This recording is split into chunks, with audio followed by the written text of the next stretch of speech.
Morning friends, आप लोग को स्वागत है लाइव ऑनलाइन क्लासेज में। और आपको इस सेशन में आपको 1 टू लेकर 10 तक आपको चैप्टर बाई चैप्टर ऑब्जेक्टिव करा दिया गया है जीएस का, बायोलॉजी का। ठीक है, यानी जीएस जो बायोलॉजी है ऑल कॉम्पिटिटिव एग्जाम के लिए बता रहे हैं। ठीक है, आपको 11 नंबर चैप्टर है प्रदूषण। क्या है आपका 11 नंबर प्रदूषण है। इसी चैप्टर को आपको आज की सेशन में ऑब्जेक्टिव कराई जाएगी 25 क्वेश्चन। तो इस सेशन को पूरा देखना होगा और चैनल पे नए हो चैनल को सब्सक्राइब कर ले, बेल आइकन को प्रेस कर ले और एक लाइक कर देना है। ठीक है, और इस सेशन को ज़्यादा से ज़्यादा शेयर करें ताकि आपको भी क्वेश्चन याद है या नहीं और आपके दोस्त लोग को भी याद है कि नहीं मालूम चल जाएगा। तो आपको कमेंट में लिखना होगा, आंसर मालूम है तो कमेंट में ABC करके आपको नंबरिंग के साथ देना होगा। तो चलिए पहला क्वेश्चन बात करते हैं कि वायु प्रदूषकों का विश्वसनीय संकेत क्या है। वायु प्रदूषकों का विश्वसनीय संकेतक क्या है। तो इसका राइट आंसर आपका ऑप्शन मालूम है तो कमेंट में लिख सकते हैं कि वायु प्रदूषकों का विश्वसनीय संकेत क्या है। तो आपका राइट आंसर हो जाएगा लाइकेंस तथा माउंस। लाइकेंस तथा माउंस है जो आपका right answer option number C हो जाएगा। ऑप्शन नंबर सी इसका राइट आंसर है, लाइकेंस तथा माउंस।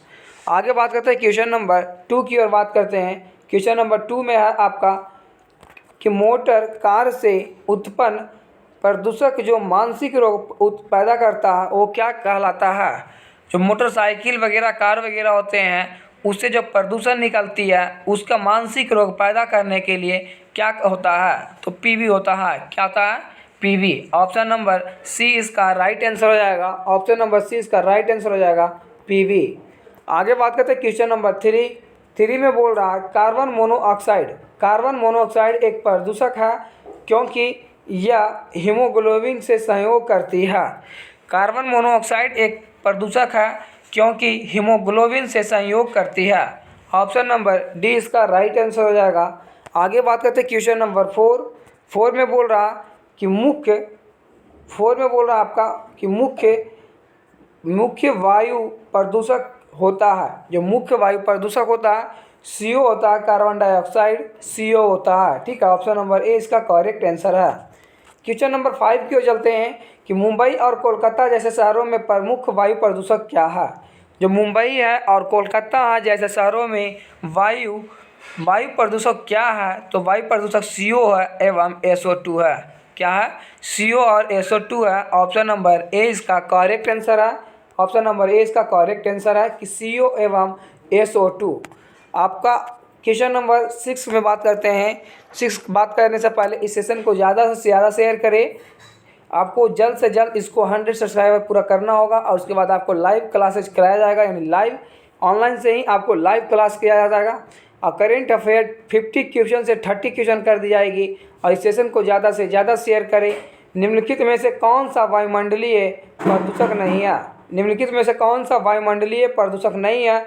तो वायु प्रदूषक नहीं है कार्बन डाइऑक्साइड। कार्बन डाइऑक्साइड यानी CO2 कार्बन डाइऑक्साइड आपका वायु प्रदूषक नहीं है। ऑप्शन नंबर सी इसका करेक्ट आंसर है।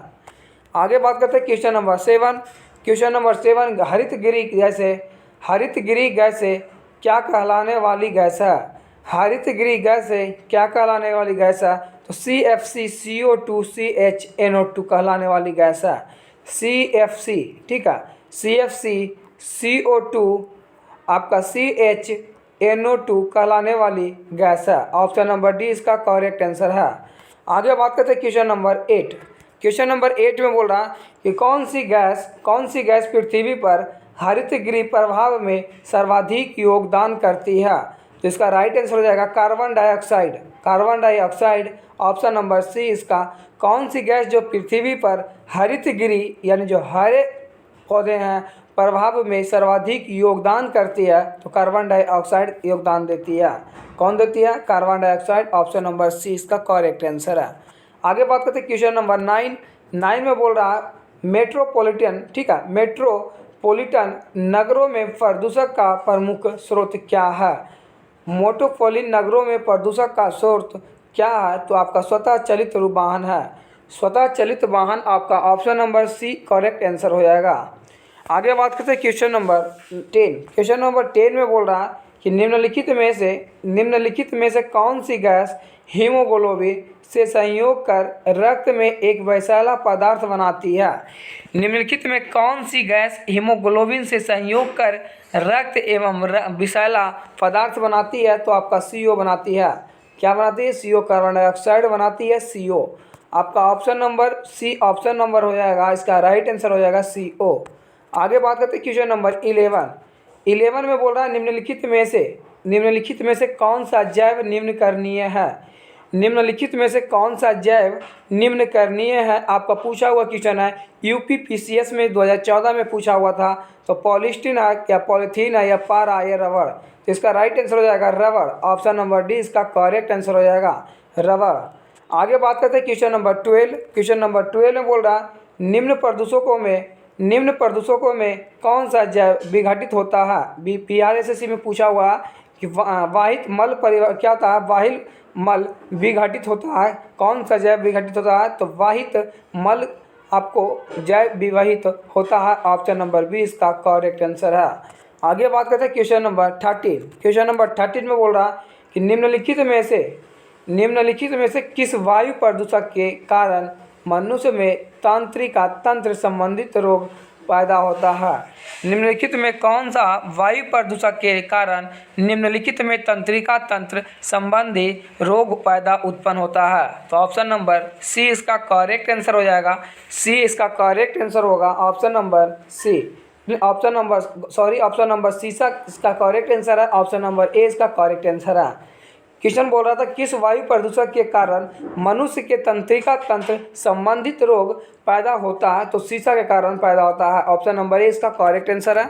आगे बात करते हैं क्वेश्चन नंबर 14 में बोल रहा है कि निम्नलिखित में कौन सा वायु प्रदूषक मनुष्य रक्तदाब को बढ़ा देता है और हृदय संबंधी रोग को पैदा करता है। यानी निम्नलिखित में आपको बताना होगा कि कौन सा वायु प्रदूषक मनुष्य को रक्तदाब को बढ़ा देता है, यानी BP हाई कर देती है, ब्लड प्रेशर BP हाई हो जाती है तथा हृदय संबंधित रोग पैदा करता है। तो आपको कैडमियम के कारण ऐसे होता है। किसके कारण होता है? तो कैडमियम के कारण ऐसे होता है। इसका right answer option number C correct answer हो जाएगा। ऑप्शन नंबर सी इसका करेक्ट आंसर है। आगे बात करते हैं क्वेश्चन नंबर 15 में बोल रहा है लोहे की खानों में काम करने वाले मजदूरों में लौह संकेतमयता रोग होने का कारण क्या है? लोहे की खानों में काम करने वाले मजदूरों में लौह संकेतमयता का रोग होने का क्या कारण है? तो आपका सिलिका कारण था। किसका कारण था? सिलिका के कारण ये रोग होने का कारण है। ठीक है, जो लौह संकीयमता का रोग का उत्पन्न होता है वो सिलिका से होता है। ऑप्शन नंबर डी इसका करेक्ट आंसर है। आगे बात करते हैं क्वेश्चन नंबर 60 में बोल रहा है कि इस सेशन को ज़्यादा से ज़्यादा शेयर करना। आपको एक क्वेश्चन आपको पूर्ण रूप से याद कराया जाएगा और आपको कमेंट में लिखना होगा याद होता है या नहीं। तो आपको यदि याद होता है तो कमेंट में ज़रूर लिखे, लाइक करना है, सब्सक्राइब करें, बेल आइकन को प्रेस करें। बोल रहा आगे क्वेश्चन है चैप्टर वाइज चैप्टर आपको कराया जा रहा है। ये चैप्टर आपका प्रदूषण है, पॉल्यूशन चैप्टर से है आपको। ठीक है, तो आपको जितने भी क्वेश्चन आपको मिलेंगे आपको आज की सेशन में, कल की सेशन में, तो आपको प्रदूषण का क्लास किया जाएगा। ठीक है, तो आपको बोल रहा है 60 नंबर में कि वायुमंडल में कार्बन डाइऑक्साइड का निर्माण मुख्यतः क्या होता है? वायुमंडल में कार्बन डाइऑक्साइड का निर्माण मुख्यतः हुआ है यानी जीवों के श्वसन से। किसके श्वसन से हुआ था? जीवों के श्वसन से वायुमंडल का कार्बन डाइऑक्साइड निर्माण हुआ था। किसके श्वसन से होता है? तो जीवों के श्वसन से होता है। आगे ऑप्शन नंबर इसका बी करेक्ट आंसर है। ऑप्शन नंबर बी इसका करेक्ट आंसर है। आगे बात करते हैं क्वेश्चन नंबर 70 में बोल रहा ताजमहल को क्षति पहुंच रही थी। किसके कारण पहुंच रही थी? जो ताजमहल है उसका क्षति पहुंच रही थी किसके कारण? तो क्योंकि मथुरा तेल संशोधन, ठीक है, शोधनशाला से निकलने वायु प्रदूषकों से कारण वो क्षति पहुंच रही थी।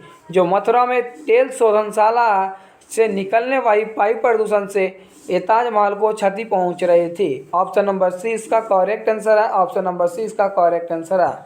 आगे बात करते हैं क्वेश्चन नंबर 80। कहा जाता है कि ताजमहल मार्बल कैंसर से ग्रस्त है। कैंसर से ग्रस्त है। यह मार्बल कैंसर क्या है? यानी जो ताजमहल है वो मार्बल कैंसर से ग्रस्त रोगी है। तो ये मार्बल क्या है आपको इसके बारे में बताना होगा। तो ये जो मार्बल है अम्लीय वर्षा जो मार्बल का शरण करती है, ठीक है, अम्लीय वर्षा जो मार्बल का शरण करती है। ऑप्शन नंबर सी इसका करेक्ट आंसर हो जाएगा। आगे बात करते हैं क्वेश्चन नंबर 90। क्वेश्चन नंबर 19 में बोल रहा है पृथ्वी के वायुमंडल में उपस्थित ओजोन स्तर क्या है। यानी O3 क्या है, ओजोन स्तर का मतलब वो आपका O3, ठीक है। एसएससी 2015 में पूछा हुआ कि पृथ्वी से वायुमंडल में उपस्थिति ओजोन स्तर क्या है। तो आपका राइट आंसर पराबैंगनी किरणों में प्रवेश को कम कर देता है। जो पराबैंगनी किरणें जो आपको 7 रंगों में विभाजित होती है, उसी से क्वेश्चन आपका है बैगनी किरणों में प्रवेश को कम कर देता है। ऑप्शन नंबर ए इसका करेक्ट आंसर है। आगे बात करते हैं क्वेश्चन नंबर 20। क्वेश्चन नंबर 20 में है कि जो मिनामाता महामारी जिसके कारण 1965 में एक जापान में अनेक लोग मरे थे, पानी में इसके प्रदूषण के कारण क्या हुआ था। तो आपको पारद हुआ था। ऑप्शन नंबर बी इसका करेक्ट आंसर है। एसएससी 2012 में क्वेश्चन पूछा हुआ था। मिनामाता महामारी जिसके कारण 1965 में जापान में अनेक लोग मरे थे, यानी बहुत सारे लोग मरे थे, पानी में इसके प्रदूषण के कारण हुई थी, यानी पारद के कारण हुई थी। ऑप्शन नंबर बी इसका करेक्ट आंसर है। आगे बात करते हैं क्वेश्चन नंबर 21 बोल रहा जल प्रदूषण को मापने हेतु निम्नलिखित में से कौन सी जांच की जाती है। जल प्रदूषण को मापने के लिए, यानी जो जल में प्रदूषण है उसको मापने के लिए कौन से यंत्र को जांच की जाती है, कौन सी यंत्र से जांच की जाती है। तो बायोमैकेनिकल से ऑक्सीजन डिमांड से की जाती है। बायोमैकेनिकल ऑक्सीजन से डिमांड से किया जाता है जांच इसका, ठीक है। तो ऑप्शन नंबर सी इसका करेक्ट आंसर हो जाएगा। आगे बात करते हैं क्वेश्चन नंबर 22 कि डीडीटी होता है, डीडीटी होता है, यानी डीडीटी होता है। जो डीडीटी क्या था, एक अजैव अपघटनीय प्रदूषक होता है, एक अजैव अपघटनीय प्रदूषक होता है। ऑप्शन नंबर सी इसका करेक्ट आंसर है। ऑप्शन नंबर सी इसका करेक्ट आंसर है। आगे बात करते हैं क्वेश्चन नंबर 23। सूर्य के आने वाले हानिकारक पराबैंगनी विकिरणों से होता है। सूर्य से आने वाले हानिकारक पराबैंगनी विकिरणों से होता है। तो आपको त्वचा का कैंसर होता है। क्या था, त्वचा के कैंसर होता है। ऑप्शन नंबर सी इसका करेक्ट आंसर है। आगे बात करते हैं क्वेश्चन नंबर 24। यदि जल का प्रदूषण वर्तमान गति से हो रहा है तो अंततः क्या करना चाहिए, ठीक है, क्या करना चाहिए। तो जल पादपों के लिए ऑक्सीजन के अणु अप्राप्य हो जाएंगे। किसके कारण अप्राप्य हो जाएंगे। तो जल के पादपों के लिए ऑक्सीजन के अणु अप्राप्य हो जाएंगे। ऑप्शन नंबर सी इसका करेक्ट आंसर है, जो आपको आईएएस में पूछा हुआ है 1994 ईस्वी में। आगे बात करते हैं, लास्ट क्वेश्चन है। आपको इस सेशन को ज़्यादा से ज़्यादा शेयर करना होगा। आपको लास्ट क्वेश्चन है 25 नंबर कि नदियों में जल प्रदूषण की माप की जाती है। यानी नदियों में जो जल प्रदूषण की माप की जाती है वो क्या चीज़ से की जाती है। वो भी आपका क्वेश्चन आईएएस यानी यूपीएससी में पूछा हुआ 1998 की क्वेश्चन है कि जो नदियों में जल होते हैं वो प्रदूषण को मापने की जाती है, यानी माप की जाती है। तो आपको O2 की घुली हुई मात्रा से आपको मापी जाती है। ऑप्शन नंबर इसका डी राइट आंसर हो जाएगा। और ये लाइक करना होगा, इस चैनल को सब्सक्राइब करना होगा, इस सेशन को ज़्यादा से ज़्यादा शेयर करें ताकि आपको लाइव क्लास की जाए, ठीक है, लाइव क्लास कराई जाए। तो आपको जय हिंद जय भारत। फिर मिलेंगे आपको नेक्स्ट वीडियो में।